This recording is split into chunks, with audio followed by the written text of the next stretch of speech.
¿Alguna vez te has preguntado qué secretos se esconden en las aguas tranquilas de un lago? ¿Qué historias de dolor y desesperación podrían estar acechando en la bruma de la noche, esperando el momento perfecto para revelarse? ¿Y si te dijera que en una apacible casa de verano, frente a un lago, una familia buscó refugio, pero encontró algo mucho más aterrador que la soledad? Algo que no solo les robó la paz, sino que los enfrentó a una presencia ancestral, un espíritu atormentado que llora sin consuelo, que arrastra su dolor como una maldición eterna. La Llorona. En nuestro mundo hay historias que pocos se atreven a contar, experiencias que desafían lo que creemos posible. Hoy te invito a adentrarte en un relato que te hará cuestionar cada sombra, cada susurro en la noche. ¿Qué ocurrió realmente en esa casa frente al lago?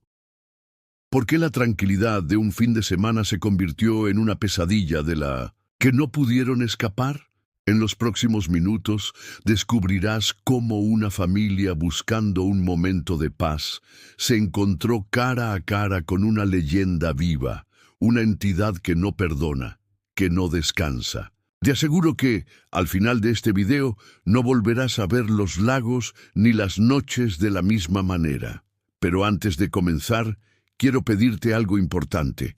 Si alguna vez has sentido que algo te observa en la oscuridad, o si crees en las historias de espíritus atormentados, deja un comentario con la frase «La Llorona me está observando». Esto no solo nos ayuda a saber que estás aquí, sino que también le dice a YouTube que este contenido es valioso, para que más personas como tú puedan descubrirlo.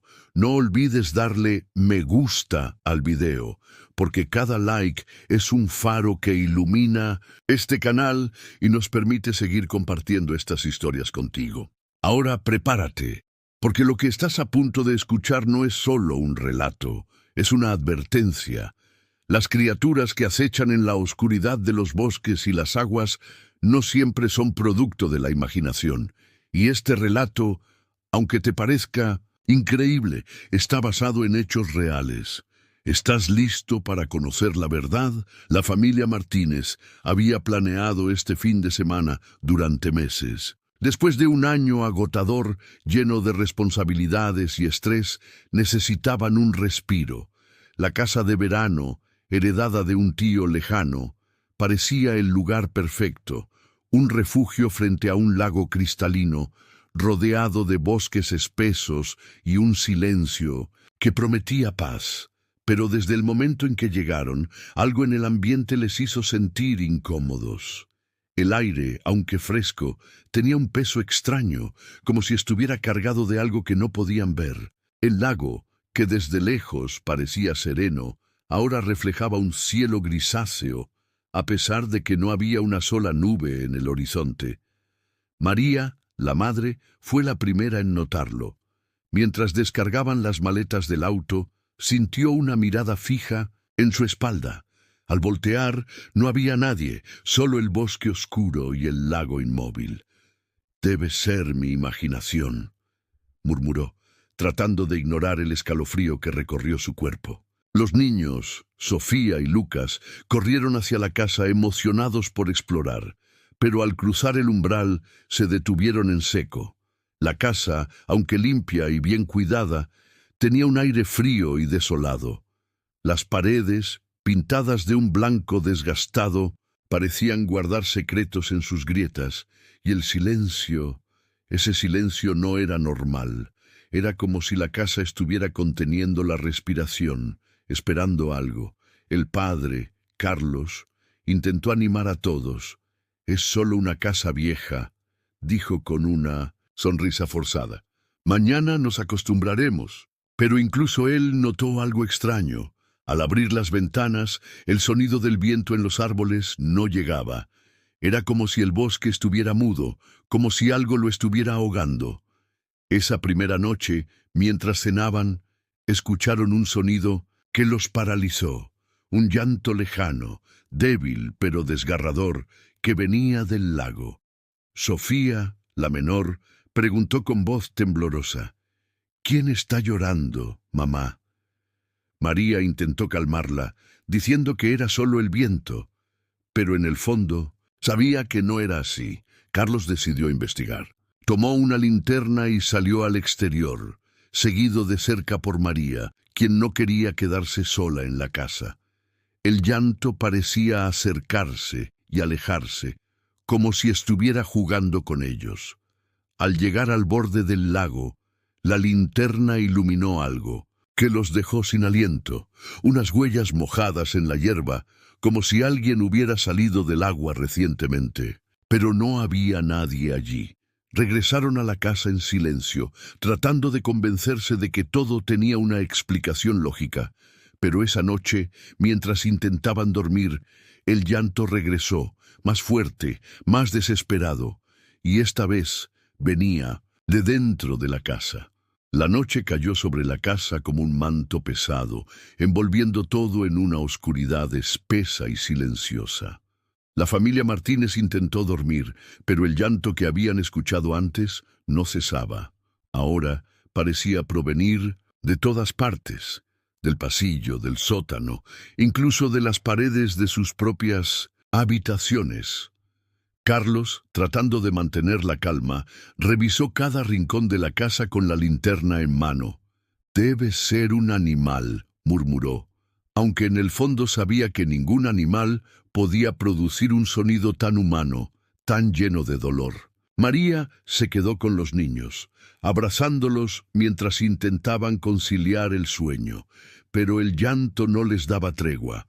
Fue entonces cuando Sofía, la menor, señaló hacia la ventana con un temblor en la voz. «Mamá, hay alguien afuera». María se acercó con cautela, tratando de no asustar a los niños. Al principio no vio nada, solo la negrura del bosque y el reflejo tenue del lago. Pero luego algo se movió. Una figura alta y delgada, vestida de blanco, apareció entre los árboles. Su cabello largo y oscuro caía sobre su rostro, y sus brazos parecían extenderse hacia la casa, como si estuviera suplicando algo. María retrocedió, conteniendo un grito. «Cierra las cortinas», le dijo a Carlos con voz temblorosa. Él obedeció de inmediato, pero la imagen de esa figura no se borraba de sus mentes. Los niños, aterrorizados, se negaron a dormir solos. Terminaron todos juntos en la sala principal, envueltos en mantas y con las luces encendidas. Pero incluso allí el llanto persistía, y ahora algo más se sumaba: susurros, voces bajas, casi inaudibles, que parecían hablar en un idioma desconocido. A veces las voces sonaban cerca, como si alguien estuviera justo detrás de ellos. Otras veces venían de lejos, como si emergieran del fondo del lago. Carlos intentó racionalizar la situación. «Debe ser el viento», dijo, aunque no había viento, o tal vez los árboles rozándose. Pero los susurros no eran naturales. Eran demasiado claros, demasiado intencionales. Y luego ocurrió algo que los dejó paralizados. Una voz clara y distinta pronunció el nombre de Sofía. La niña gritó, aferrándose a su madre. «Ella me llamó», lloró. «La mujer del lago me llamó». María y Carlos se miraron sin saber qué hacer. ¿Cómo podía ser posible? ¿Quién o qué conocía el nombre de su hija? Esa noche nadie durmió. Los susurros y el llanto continuaron hasta el amanecer, cuando finalmente cesaron. Pero la familia sabía que algo había cambiado. Ya no estaban solos en esa casa. Algo o alguien estaba con ellos, y no tenía intenciones de irse. Al amanecer, la casa parecía haberse calmado.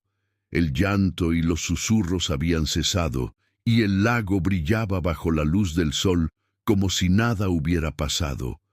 Pero la familia Martínez no podía ignorar lo que habían vivido.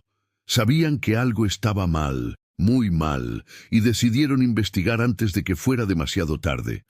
Carlos, decidido a encontrar respuestas, comenzó a revisar la casa en busca de pistas. Fue en el desván, un lugar polvoriento y lleno de cajas viejas, donde encontró algo que cambiaría todo, un diario. Estaba cubierto de polvo y parecía tener décadas de antigüedad. En la primera página, una inscripción desgastada decía: «Propiedad de Isabella Martínez, 1947. Isabella Martínez». El nombre le sonaba familiar. Carlos recordó vagamente que su tío abuelo había mencionado a una hermana que desapareció misteriosamente hace muchos años. Con manos temblorosas, comenzó a leer el diario. Las páginas estaban llenas de escritura apresurada, como si Isabela hubiera estado desesperada por dejar constancia de algo. Hablaba de un amor prohibido, de un hombre que la había engañado y abandonado. Hablaba de sus hijos, a quienes amaba más que a nada en el mundo, pero también hablaba de algo más, de una maldición. Según el diario, Isabela había hecho un pacto con algo que vivía en el lago, algo antiguo y oscuro. Desesperada por vengarse de su amante, había invocado a una entidad que prometió ayudarla, pero a un precio terrible. Ella me dijo que me daría lo que quería, escribió Isabela, pero que nunca podría descansar, que mi dolor sería eterno. María sintió un escalofrío al escuchar las palabras de Carlos. «¿Crees que es ella?», preguntó en voz baja. «¿Crees que Isabela es la Llorona?». Carlos no respondió, pero en su mente ya no había duda. Las huellas mojadas, el llanto desgarrador, la figura vestida de blanco. Todo encajaba. Mientras seguían leyendo, encontraron una entrada que los dejó sin aliento. Isabela describía cómo, después de invocar a la entidad, había perdido a sus hijos en un trágico accidente en el lago. «Ellos se ahogaron», escribió, «y yo no pude salvarlos. Ahora debo buscarlos por toda la eternidad, pero a veces el lago me devuelve algo, algo que no es mío». Carlos y María se miraron, horrorizados. ¿Estaba Isabela buscando a sus hijos en el lago? ¿O estaba buscando reemplazos? Esa tarde, mientras los niños jugaban cerca de la orilla del lago, Sofía se detuvo de repente. «Mira, papá», dijo, señalando algo en el agua. Carlos se acercó y vio lo que parecía ser un vestido blanco flotando justo debajo de la superficie. Pero cuando se inclinó para ver mejor, el vestido desapareció, como si nunca hubiera estado allí. Esa noche el llanto regresó, pero esta vez era diferente. No era un sonido de dolor, sino de ira. Y esta vez no venía del lago, venía de dentro de la casa. El llanto que resonaba dentro de la casa era ensordecedor.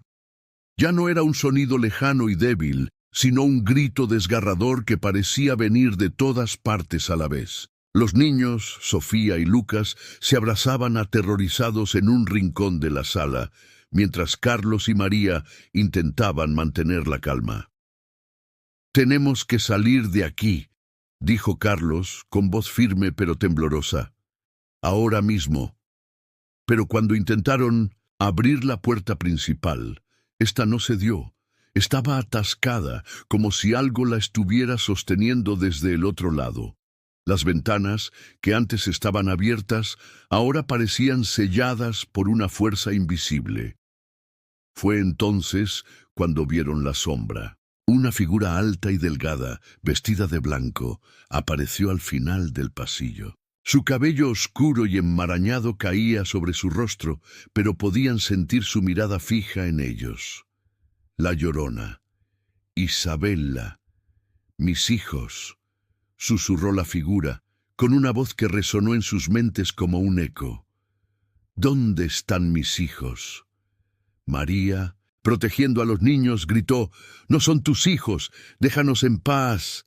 Pero la figura avanzó flotando sobre el suelo y el aire se volvió frío y pesado. Las luces parpadearon y luego se apagaron, sumergiendo la casa en una oscuridad total. Carlos encendió la linterna, pero la luz temblaba en sus manos. La figura estaba más cerca ahora, y podían ver detalles que los helaron la sangre. El vestido, empapado, las manos huesudas y pálidas, y los ojos, esos ojos vacíos y llenos de dolor infinito. «Tú los escondes», dijo la Llorona, señalando a Sofía y Lucas. «Tú los escondes de mí».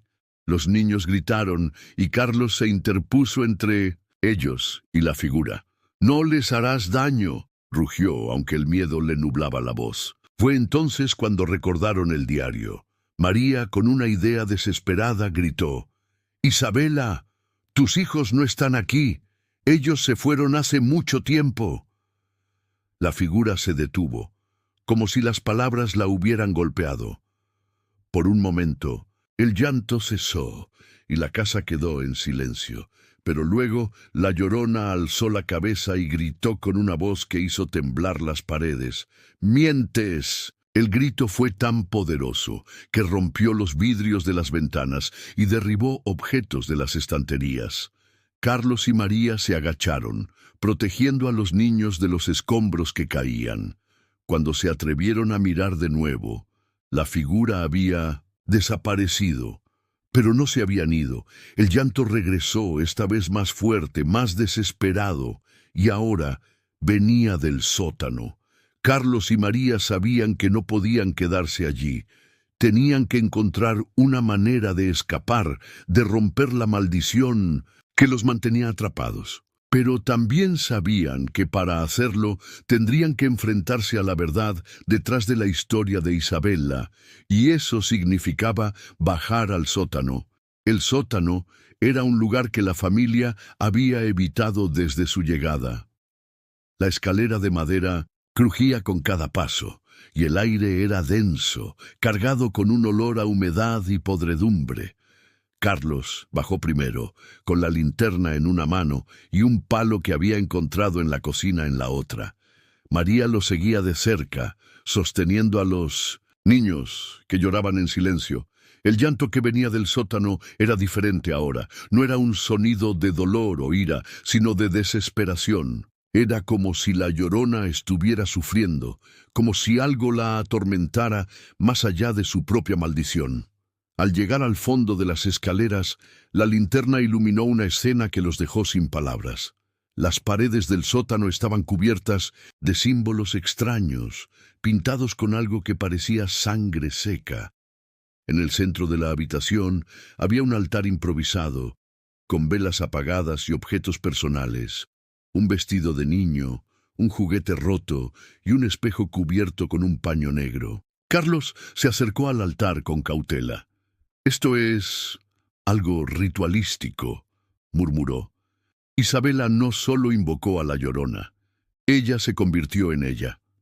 María, temblando, tomó el diario que habían encontrado en el desván y lo abrió en una página marcada. Allí, Isabela describía el ritual que había realizado, cómo había ofrecido su dolor y su alma a la entidad del lago a cambio de venganza. Pero lo que no sabía era que la entidad no solo la maldijo a ella, sino que también maldijo el lugar, atrapando a cualquiera que se atreviera a quedarse en la casa. «Ella no puede descansar», dijo María con lágrimas en los ojos. «Está atrapada, aquí buscando a sus hijos, pero también buscando otros». Los niños, Sofía y Lucas, se aferraron a sus padres aterrorizados. «¿Nos va a llevar?», preguntó Sofía con voz temblorosa. Carlos abrazó a sus hijos. «No, no lo permitiré», dijo, aunque en el fondo sabía que no podía protegerlos de algo tan poderoso. Fue entonces cuando el espejo cubierto con el paño negro comenzó a vibrar. María, impulsada por una fuerza que no podía explicar, se acercó y retiró el paño. Lo que vio la dejó paralizada. En el espejo no se reflejaba el sótano. En su lugar mostraba una escena del pasado. Isabela, de rodillas junto al lago, llorando mientras sus hijos se ahogaban en las aguas oscuras. Pero luego la imagen cambió. Ahora mostraba a Sofía y Lucas flotando en el lago, con la Llorona acercándose a ellos. «¡No!», gritó María, rompiendo el espejo con el palo que Carlos sostenía. El vidrio se hizo añicos, pero el llanto en el sótano se intensificó. La Llorona apareció de repente, emergiendo de las sombras. Su rostro, antes oculto, ahora era visible.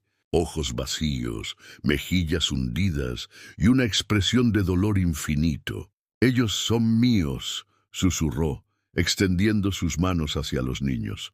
Carlos y María se interpusieron, pero sabían que no podían luchar contra algo tan poderoso. Fue entonces cuando María recordó algo del diario. Isabela había mencionado que la única manera de romper la maldición era devolver lo que la entidad le había dado. «El vestido», gritó María. «Tenemos que devolverle el vestido al lago». Con el vestido blanco y empapado en mano, la familia Martínez salió, corriendo del sótano, perseguidos por el llanto desgarrador de la Llorona. Las puertas de la casa, que antes estaban selladas, ahora se abrieron de golpe, como si la propia maldición les permitiera pasar. Pero no había tiempo para preguntas. Sabían que tenían que llegar al lago antes de que fuera demasiado tarde. La noche era fría y el viento aullaba entre los árboles, como si el bosque estuviera vivo y los observara. Carlos llevaba el vestido, mientras María sostenía a los niños, que corrían a su lado, asustados, pero decididos. El lago brillaba, bajo la luz de la luna, pero su superficie no era tranquila. Las aguas se agitaban, formando remolinos que parecían querer atraparlos. «¡Rápido!», gritó Carlos acercándose a la orilla. «Tenemos que devolverlo antes de que ella nos alcance». María tomó el vestido de sus manos y lo sostuvo sobre el agua. «Isabela», dijo con voz firme, aunque temblaba por dentro, «te devolvemos lo que es tuyo. Por favor, déjanos en paz». Antes de que pudiera soltar el vestido, el llanto cesó. El aire se volvió pesado, y una figura emergió de las aguas, la Llorona. Su rostro, antes lleno de dolor, ahora mostraba una expresión de furia. «No», gritó, extendiendo sus manos hacia el vestido. «Es mío, no puedes quitármelo».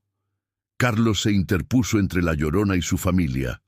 «Esto termina ahora», rugió.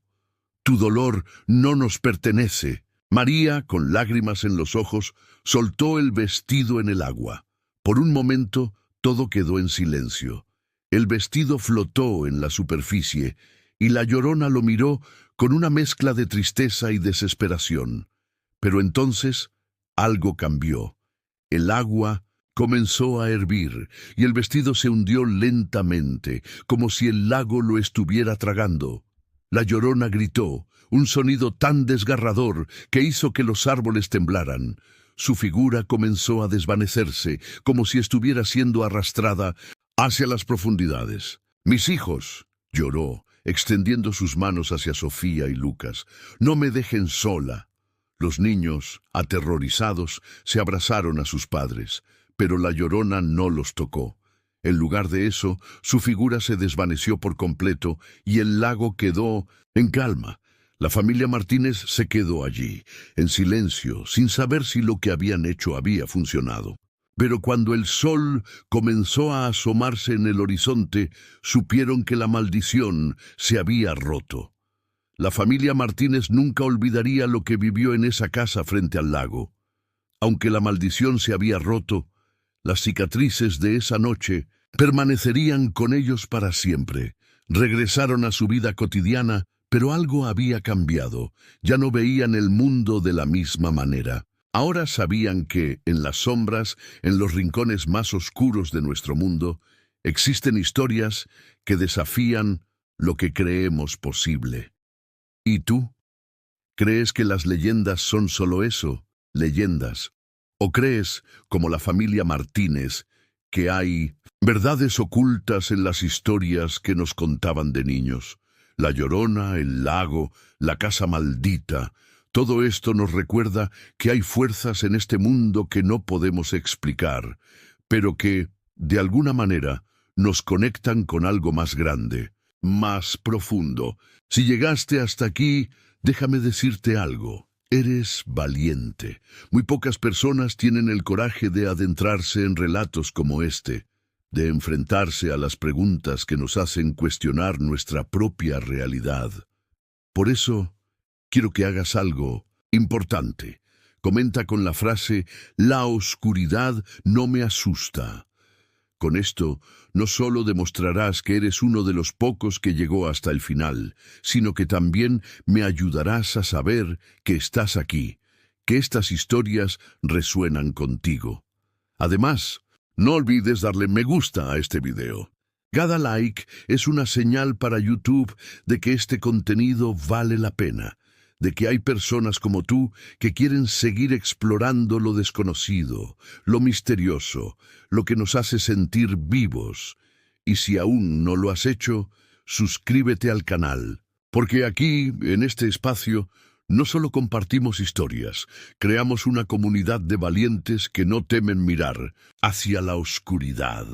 Recuerda, las leyendas no son solo cuentos, son advertencias, son ecos del pasado, son puertas a un mundo que no siempre podemos ver, pero que siempre está ahí, esperando. Y tú, al llegar hasta el final de este video, has demostrado que estás listo para enfrentarlo.